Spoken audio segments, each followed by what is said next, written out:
Good morning बच्चों, क्या हाल चाल है? अच्छे हैं आप लोग? तो आज हम लोग आ गए जीके जूनियर क्लास 1 to 4 के सीरीज में। और आज का हम लोगों का होने जा रहा है जीके जूनियर क्लास 1 to 4 के सीरीज में टॉपिक नंबर 22। टॉपिक नंबर 22 हो गया है और 21 टॉपिक अपलोड कर दिया गया था, जिसमें बहुत सारा रिव्यू आया, बहुत सारे बच्चों ने कमेंट किया और बहुत सारी चीजों को सीखा भी। तो जीके हम लोगों के लाइफ के लिए बहुत इंपॉर्टेंट चीज है। बिना जीके के हम लोगों का पढ़ाई ही अधूरा है, और अधूरा ज्ञान हो, चाहे अधूरा शिक्षा हो, चाहे अधूरा जानकारी, हमेशा जानलेवा होता है। तो ये याद रखिए कि यदि लाइफ में कोई भी चीज करना है, सक्सेस पाना है, तो आपको हर सब्जेक्ट, हर चीज का पूरा ज्ञान होना चाहिए। और किसी भी सब्जेक्ट का पूरा ज्ञान बिना जीके के हो ही नहीं सकता। ठीक है, तो जीके जूनियर क्लास 1 to 4 में आज हम लोग का, आप लोगों का वेलकम है। और आज का है टॉपिक नंबर 22। ठीक, तो हम लोग स्टार्ट करेंगे। और छोटे छोटे बच्चों, सभी बच्चों से हम ये कहना चाहेंगे कि आप लोग कॉपी पे इसको नोट किया करिए टॉपिक वाइज, और कमेंट बॉक्स वाले क्वेश्चंस का आंसर भी नोट करिए कॉपी पे और कमेंट में भी करिए। और जितने लोग वीडियो देखेंगे, हमारे जितने भी व्यूअर्स इस वीडियो को देख रहे हैं या देखेंगे, सभी व्यूअर्स हम लोगों को क्या करेंगे, चैनल को सब्सक्राइब करेंगे और वीडियोस को लाइक भी करेंगे। तो आज आपसे पहली बार हम ये कह रहे हैं कि सारे लोग, जितने लोग हम लोग के वीडियोस को देखते हैं, इस वीडियो पे कम से कम 150 प्लस या 200 लाइक्स होना चाहिए। ठीक है, चलिए तो स्टार्ट कर दिया जाता है जीके जूनियर क्लास 1 to 4 का सीरीज। और आज का होगा टॉपिक नंबर 22। चलिए, स्टार्ट करने के पहले आपसे हम लोग एक चीज पूछते हैं। अच्छा, ये बता सकते हैं आप लोग कि कोई एक ऐसा वर्ड बताओ, word which contains all the noun, word which contains all the vowels। ऐसा वर्ड आपको बताना है जिसमें सारे भावेल्स आते हैं। ठीक है, आपको ऐसा वर्ड बताना है जिसमें सारे भावेल्स आते हैं। चलिए, आप बता सकते हैं, हम आपको बताएं। कॉलीफ्लावर पता है, इक्वेशन, इसी तरह से और भी वर्ड होते हैं। आप हमको एक वर्ड और बताओ कमेंट बॉक्स में। सभी बच्चे कमेंट बॉक्स में एक और वर्ड बताइए जिसमें पांचों भावेल आता है। ठीक है, तो ये आज आपका एक ट्रिकी क्वेश्चन था। कैसा क्वेश्चन है ये था ट्रिकी क्वेश्चन, जिसको बहुत कम ही बच्चे बता सकते हैं। ठीक है, अच्छा, और एक चीज आपको हम बता दें कि जैसे 1000, देखो 1000, HOUSAND, 1000, आप 1 लिख लो, 2 लिख लो, 3 लिख लो, ऐसे लिखते जाओ, 1 2 3 4 5 6, मतलब स्पेलिंग्स में लिखते जाओ। आपको पता है ए सबसे पहली बार कब आएगा? 1000 में। ए जो है वो सबसे पहली बार कहां आता है? 1000 लिखने पे ए सबसे पहली बार आता है। ठीक है, तो ये चीज आपको नहीं पता रहा होगा, तो इसको आप जान लीजिए और जीके का स्टार्ट कर दीजिए। तो चलिए स्टार्ट कर दिया जाए। और आज का हम लोग देखने वाले हैं फर्स्ट क्वेश्चन। तो फर्स्ट क्वेश्चन क्या है आज का? चलिए जल्दी से देखिए। और लिखा है, which is the longest river on the earth. Longest river on the earth क्या है? आपको पता है, नाइल। क्या लिखेंगे? The Nile. ठीक है, the Nile. The Nile river ये है कहां पर? आपको कमेंट बॉक्स में बताना है। कमेंट बॉक्स में बताइए कि ये कौन से कंट्री में आता है। द नाइल रिवर, समझिए, which is the longest river on the earth, the Nile river, ये कौन से कंट्री में आता है? कमेंट बॉक्स में ये आपको बताना है। और आपको क्या ये पता है कि इंडिया का लॉन्गेस्ट रिवर, इंडिया का लॉन्गेस्ट रिवर कहां है? इंडिया का लॉन्गेस्ट रिवर कौन सा है? तो इंडिया का लॉन्गेस्ट रिवर है द गंगा। द गंगा, ठीक है, गंगा, जिसको कहते हैं द इसलिए लगाता है क्योंकि गंगा नदी एक ही है अर्थ पे, या मतलब भारत में। ठीक है, तो इसको नोट कर लेंगे। द वर्ड का यूज हम लोग सुपरलेटिव डिग्री के लिए यूज करते हैं, सभी बच्चों को पता है ये। तो longest river on the earth कौन सा है? The Nile river. कौन से कंट्री में है ये आपको कमेंट बॉक्स में बताना है। तो नोट करिए और आगे बढ़ाया जाए क्वेश्चन नंबर 2 पे। तो सभी बच्चे जीके जो है बहुत आनंद से और बहुत ही मजे से पढ़ते हैं, क्योंकि जीके पढ़ना भी अच्छा लगता है और पढ़ाने में भी बहुत अच्छा लगता है, दोनों चीजें। Who is known as the Iron Man of India. चलिए ये बताइए, आयरन मैन ऑफ इंडिया का मतलब लोहे के नहीं बने थे ये बहुत मजबूत थे, बहुत ही दृढ़ निश्चय वाले इंसान थे। तो आयरन मैन ऑफ इंडिया किसको कहा जाता है? आयरन मैन ऑफ इंडिया कहा जाता है सरदार वल्लभ भाई पटेल। सरदार वल्लभ भाई पटेल, ठीक है। सरदार वल्लभ भाई पटेल को कहा जाता है आयरन मैन ऑफ इंडिया, ठीक है। इनको ब्रिस्क मैन भी कहा जाता है, ठीक है। तो Sardar Vallabh bhai Patel is called as the Iron Man of India. तो आप कमेंट में हमको ये बताओ कि लेडी विद द लैम्प किसको कहा जाता है? लेडी विद द लैम्प जो है वो किसको कहा जाता है? कमेंट बॉक्स में जरूर से बताइए कि लेडी विद द लैम्प किसको कहा जाता है, इसको कमेंट बॉक्स में बताइए। तो जल्दी से नोट करिए और आगे बढ़ा जाए। चलिए, क्वेश्चन नंबर 2 सभी बच्चों का हो गया है। अब आगे बढ़ा जाए क्वेश्चन नंबर 3 पे। तो क्वेश्चन नंबर 3 क्या है? क्वेश्चन नंबर 3 है Who was the first woman prime minister of India? Who was the first woman prime minister of India? क्या आपको पता है? तो first women prime minister of India Shrimati Indira Gandhi ji. Shrimati Indira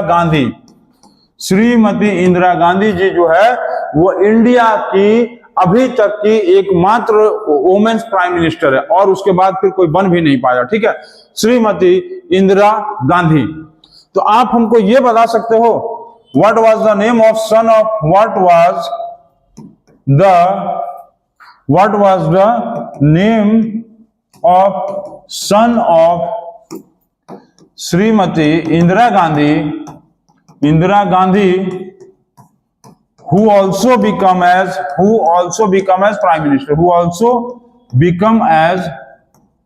prime minister।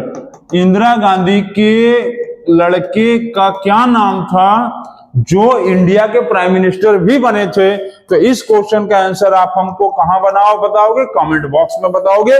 और इंडिया की सबसे पहली और एकमात्र अभी तक सिर्फ वुमेन प्राइम मिनिस्टर इंडिया से सिर्फ एक ही लोग हुई हैं जिनका नाम है श्रीमती इंदिरा गांधी जी।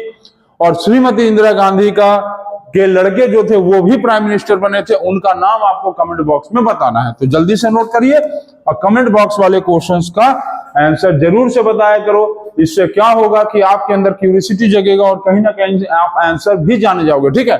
तो चलिए नोट कर लीजिए और आगे बढ़ा जाए। चलिए क्वेश्चन नंबर, अब हम लोग बढ़ गए 4 नंबर पे। क्वेश्चन नंबर 4 क्या दिया है?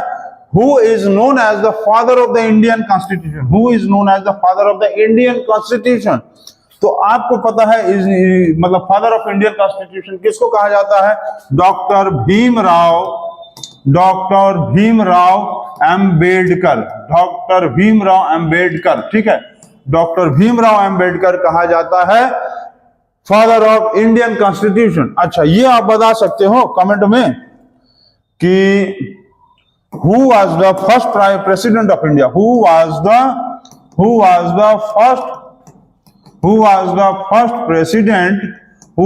first president of India? India के सबसे पहले प्रेसिडेंट कौन थे?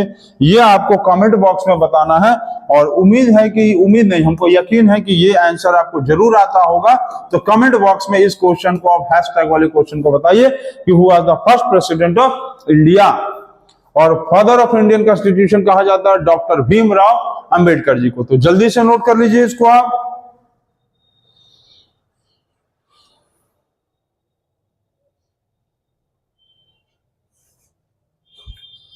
हो गया है, सभी बच्चे बना लिए। चलिए आगे बढ़ा जाए। क्वेश्चन नंबर हम लोग आ गए 5 पे। क्वेश्चन नंबर 5 क्या है? Who was the first women prime minister of India?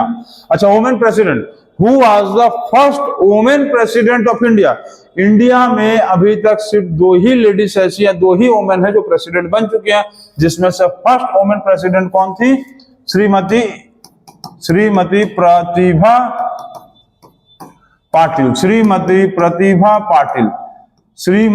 Pratibha Patil, ठीक है। अच्छा, ये आप हमको बताओ, हमको जल्दी से ये बताओ कमेंट बॉक्स में कि प्रेजेंट प्रेसिडेंट ऑफ इंडिया कौन है? प्रेजेंट प्रेसिडेंट ऑफ इंडिया कौन है? ये आप हमको कमेंट बॉक्स में जरूर से बताओ कि ये तो पता चल गया कि फर्स्ट प्रेसिडेंट ऑफ इंडिया कौन है जो वुमेन प्रेसिडेंट, तो श्रीमती प्रतिभा पाटिल। और प्रेजेंट प्रेसिडेंट ऑफ इंडिया आज के डेट पे इंडिया का प्रेसिडेंट कौन है, ये आपको कमेंट बॉक्स में बताना है, ठीक है। तो जल्दी से बताओ, इसको नोट करो। हो गया, सभी बच्चों का हो गया है। चलिए आगे बढ़ा जाए और आगे बढ़कर हम लोग थोड़ा सा देख लिया जाए क्वेश्चन नंबर 6। तो क्वेश्चन नंबर 6 क्या है? What is the national animal of India? India का नेशनल एनिमल कौन है, जल्दी से बताओ। चलिए जल्दी से बताइए, what is the national animal of India. National animal of India आपको पता है क्या है, टाइगर। टाइगर जो है वो इंडिया का नेशनल एनिमल है। तो आप हमको ये बता सकते हो, चलो ये बताओ कि नेशनल सिंबल क्या है, national symbol of India. India का नेशनल सिंबल क्या है, ये आपको कमेंट बॉक्स में बताना है। नेशनल सिंबल ऑफ इंडिया क्या है वो आपको बताना है कमेंट बॉक्स में। नेशनल एनिमल ऑफ इंडिया क्या है, टाइगर है। ठीक है, ये आपको पता हो या ना हो, अब आपको पता चल गया। नेशनल सिंबल क्या है इंडिया का, ये आप कमेंट बॉक्स में हमको बताओ और इसको नोट भी कर लो। हो गया है, सभी बच्चों का हो गया, आगे बढ़ा जाए। चलिए क्वेश्चन नंबर, अब हम लोग आगे 7 पे अब आगे आ गया। What is the national bird, what is the national bird of India. तो नेशनल बर्ड ऑफ इंडिया आपको पता है क्या है, peacock. National bird of India क्या है, पीकॉक है। National bird of India peacock, तो नोट करेंगे इसको। नेशनल बर्ड ऑफ इंडिया क्या है, पीकॉक है। अच्छा ये आप हमको कमेंट बॉक्स में ये बताओ, कमेंट बॉक्स वाला क्वेश्चन कि full form of India, full form of India. देखते हैं कौन इंडिया का फुल फॉर्म बता सकता है। और जो भी बच्चे हमारे सारे वीडियोस को देखे होंगे वो जरूर से बता देंगे। और अब फिर हम आपसे कहना चाहेंगे कि जितने भी बच्चे आज इस वीडियो को देख रहे होंगे, सभी बच्चे जो है वीडियो को जरूर से लाइक करिए। आज इस वीडियो पे आप लोगों को 150 या 200 प्लस लाइक देना है। ठीक है, तो what is the national bird of India, peacock. Full form of India आपको कमेंट बॉक्स में बताना है। हम बताए हुए हैं, आपको याद है ना, याद है हम चिप्स का क्या बताए थे, चिप्स का फुल फॉर्म, चिप्स का फुल फॉर्म बताए थे China, CS for China, I for India और P फॉर पाकिस्तान, और S फॉर श्रीलंका। ये आपको हम बताए थे, कैसा लगा था ये भी आपको पता था ना। CS for China, I for India, P for Pakistan and S for Sri Lanka बनाया हुआ है मेरा फुल फॉर्म चिप्स का। इंडिया का फुल फॉर्म आप बताओ क्या होता है, और जल्दी से नोट कर लेंगे इसको, बहुत जल्दी से नोट करेंगे। तो हो गया है सभी बच्चों का नोट। चलिए आगे बढ़ा जाए, क्वेश्चन नंबर 8 पे आ जाएंगे हम लोग जल्दी से। तो क्वेश्चन नंबर 8 क्या है, सभी बच्चे बताने वाले हैं। What is the national flower of India. National flower of India क्या है, आपको पता है, lotus. National flower of India है लोटस। अच्छा ये बताओ अब कमेंट बॉक्स में कि विच political party uses the lotus as symbol, the lotus as a symbol। कौन से पॉलिटिकल पार्टी का जो है सिंबल लोटस है, कमल का फूल कौन से पॉलिटिकल पार्टी का सिंबल है, ये आप हमको बताओगे कमेंट बॉक्स में। और बहुत इंपॉर्टेंट क्वेश्चन है ये, जल्दी से नोट करो।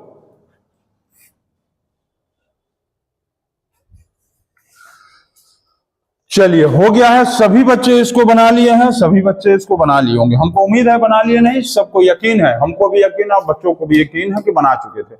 चलिए ठीक है, नहीं बना चुके हैं स्क्रीनशॉट ले लीजिए इसका, 1 2 3 4 5। चलिए हो गया, आगे बढ़ते हैं। What is the national anthem of India. National anthem of India क्या होता है, सुबह सुबह आप लोग सभी बच्चे स्कूल में स्टार्ट फॉर नेशनल एंथम बोल के स्टार्ट करते हो। जन गण मन, जन गण मन। तो जन गण मन जो है ये हम लोग का क्या है, नेशनल एंथम है। नेशनल एंथम हम लोग का जन गण मन है। और इसको किसने लिखा था, हुआ रोट इट, तो इसके राइटर कौन थे, रविंद्रनाथ टैगोर। रविंद्रनाथ टैगोर ने जन गण मन लिखा था। ठीक है, रविंद्रनाथ टैगोर ने जन गण मन लिखा था, रविंद्रनाथ टैगोर। ठीक है, इसके राइटर का नाम है, मतलब जिसने ये गाना लिखा था जन गण मन नेशनल एंथम, उनका नाम था रविंद्रनाथ टैगोर। जिनको हम लोग कमेंट बॉक्स में ये आप बताओ कि इनका निक नेम क्या है, nickname of Rabindranath Tagore. Nickname of Rabindranath Tagore क्या है, ये आपको कमेंट बॉक्स में बताना है कि nickname of Rabindranath Tagore क्या है, जल्दी से बताइए इसको। और उसके आगे का क्वेश्चन देखिए।